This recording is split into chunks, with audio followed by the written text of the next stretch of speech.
This is my real Aunt Sissy.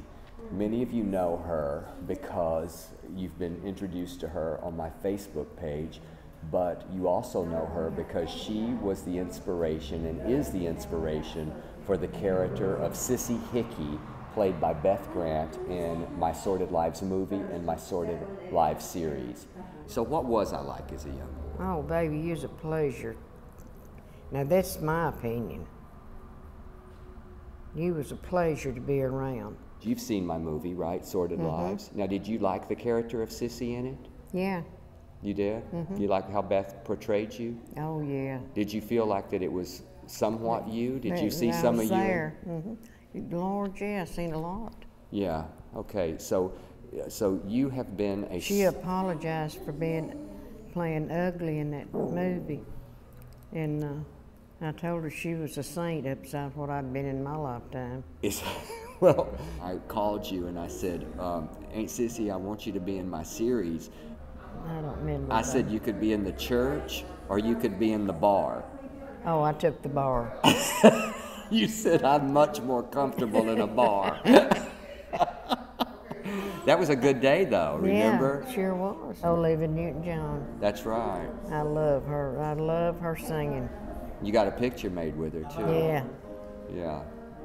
That was I sure did, and I was so proud of her and her sister.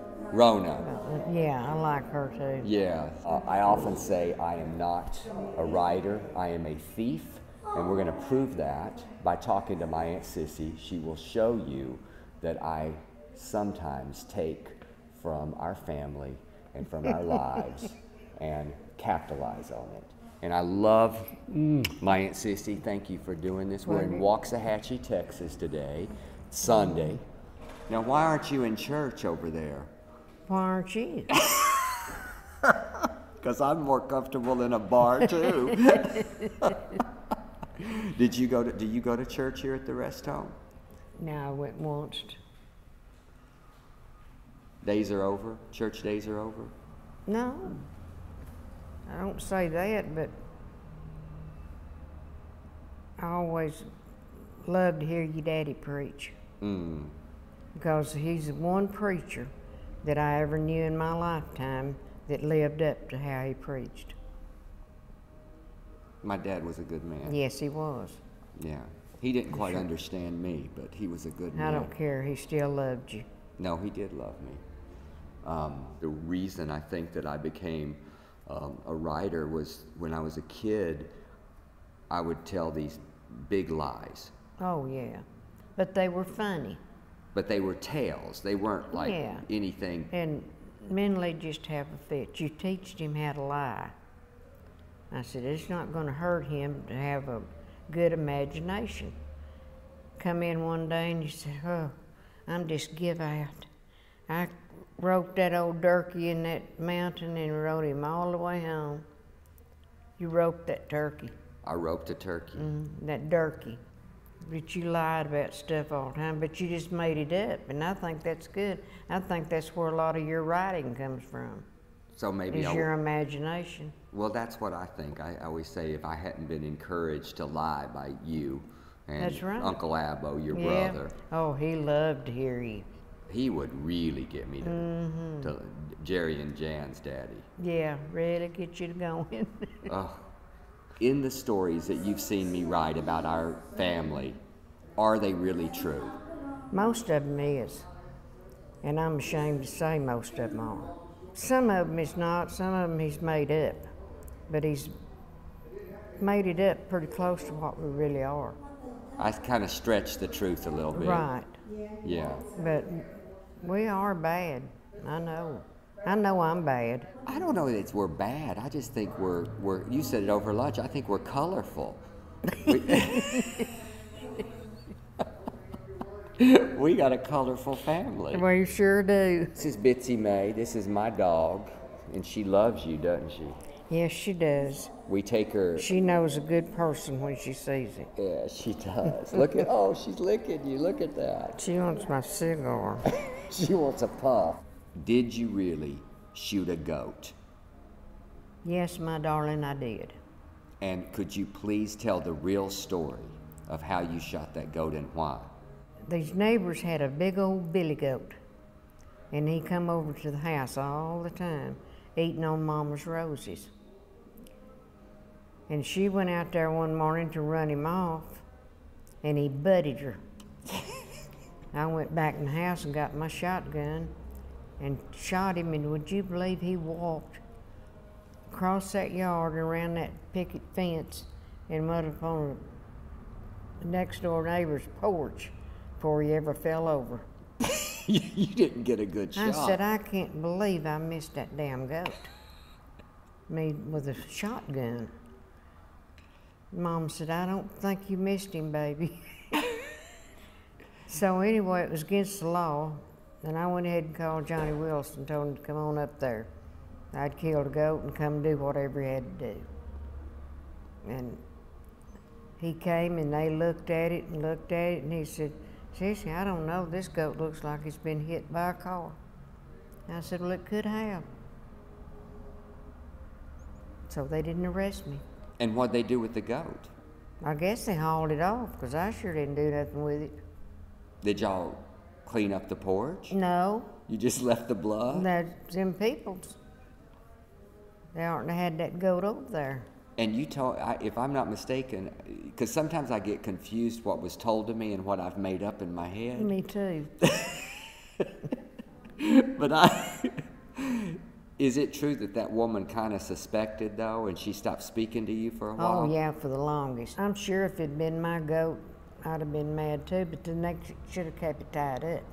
They had more than one, if I remember. Oh, yeah, they had a bunch of goats. And a bunch of kids. Yeah. Now, do you remember that boy that used to TT on the side of your house? Oh, yeah, in the flower bed. My yard was pretty, wasn't it? It was Beautiful. Amazing, immaculate. I'd get on to, I said, White, you better get your little blonde-headed butt home.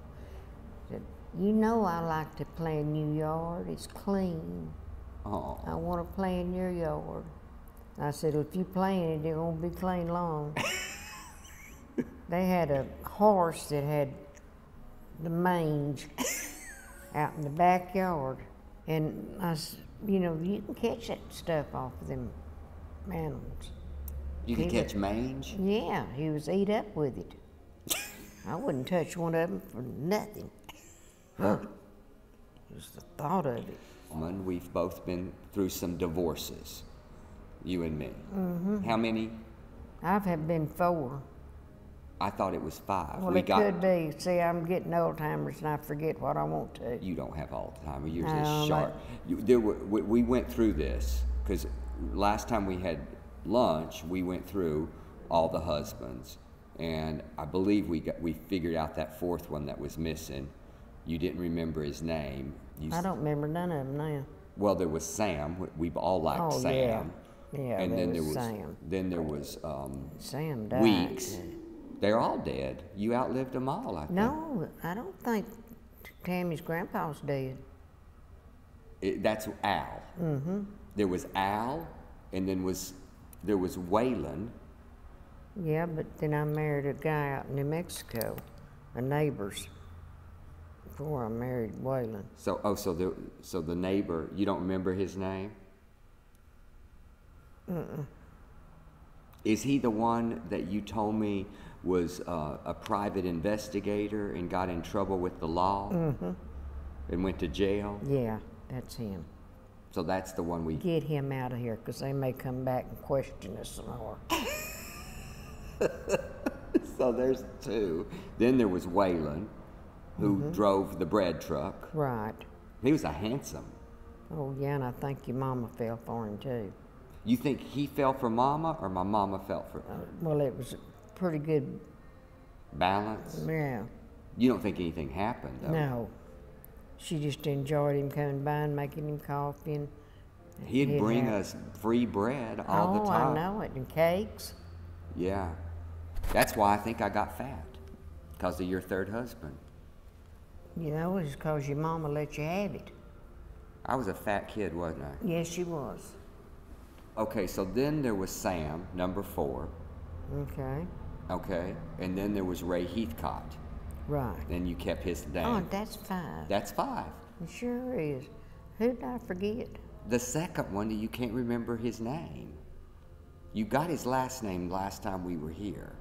What was it? I can't remember. I should have Lord, you're written it getting down. worse off than I am. Well, I wasn't married to him. No, but you've... I don't even remember meeting him. The criminal. Which one was that? Little scandal with Sam. Yeah. Sam and Ray. And Nornell. So what happened there? Do you mind telling everybody? No, they wanted to swap husbands and wives. Well, I ain't swapping. That's the reason I had 5 of the damn idiots. I don't swap, and I just don't do that. You either marry me or get out. So they just had to marry me. So y'all swapped, but you got married. You got divorced and then swapped, in a way. Yeah. You exchanged husbands and wives, but you went through We sure did. But you went through the way that you thought was the more moral way to do it. Yeah. Get divorced and there then ain't marry. no such thing as moral. None? No. Do you remember when I called you one day and I said, can you give me the recipe to your pink salad? Oh, yeah. Yeah, you called it my pink salad. There's another name to it. But I knew what you was talking about. But you always called it the pink salad. You said, get you a big tub of cottage cheese, get you a big tub of Cool Whip, and some red Jell-O. And I said, what kind? You said, it doesn't matter, red. And then you said, and get some crushed pineapples, and don't drain them, right? And then you can put some walnuts or pecans in it if you want to. And you say, just stir it up and let it gel. And then you called me back. Well, first of all, I asked you, I said, well, Aunt Sissy, can I use non-fat Cool Whip? And you said, well, if you want it to taste like shit. Oh, that's about right, because I never did like it. Not my mayonnaise or anything. To me, my mayonnaise tastes greasy if it's low fat. Yeah. So then you called me back and you said, drain the pineapple. I thought I was supposed to when you said that. Yeah. One last question. I wanted to ask you. Someone asked me. My name of my show is Del Shore's Naked, Sordid Reality. What do you think that means? Naked, sordid reality. Uh-huh. Knowing you, God have mercy, I have no idea what it'd be. Now, what do you think of my poster? God have mercy. Naked. There's 1, 2, 3 other guys, and then that's me, just sort of sandwiched in there. You got 3 more men? Yeah, that was in the photo shoot. Oh, I see a hand. Well, that belongs to a man. Oh. What do you think Mother would think about that poster? I don't think it would bother her. What about Dad? Oh, he wouldn't want it. He wouldn't want to even look at it. I wouldn't even show it to him. Would you like me to get you a big one and put it up in your... No, I don't want that stuck up in my room. Sure don't. Put that up. All right.